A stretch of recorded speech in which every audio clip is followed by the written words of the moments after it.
New at 5, for the very first time, we are hearing from a former DeKalb County police officer charged with murder for killing an unarmed veteran.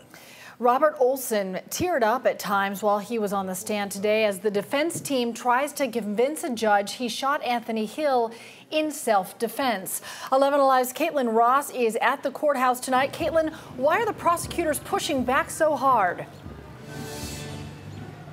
Cheryl, this was a really contentious hearing. At one point, Robert Olson saying on the stand, "I was just trying to do my job." The prosecutors shooting back at him, "What you did was murder." They went back and forth at times. Robert Olson, the man accused of murder in this case, was tearing up, trying to recall what had happened. They replayed the call back to police after he shot and killed Anthony Hill. You could hear Robert Olson breathing really heavily, sounding really distressed. He gave his testimony after both the apartment manager and a use of force expert testified. Now Robert Olson testifying in his own immunity hearing, telling the judge what happened when he pulled up at that apartment complex and got out of the car. He says Anthony Hill charged him.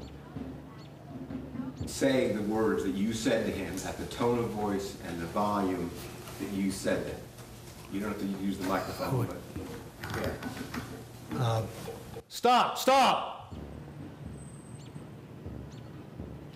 He says he then shot Anthony Hill maybe 1 second later. Anthony Hill's entire family was in the courtroom today listening to that testimony, shaking their heads at times. I talked to them after the break, though, and they say they feel confident that this prosecution is going to go forward.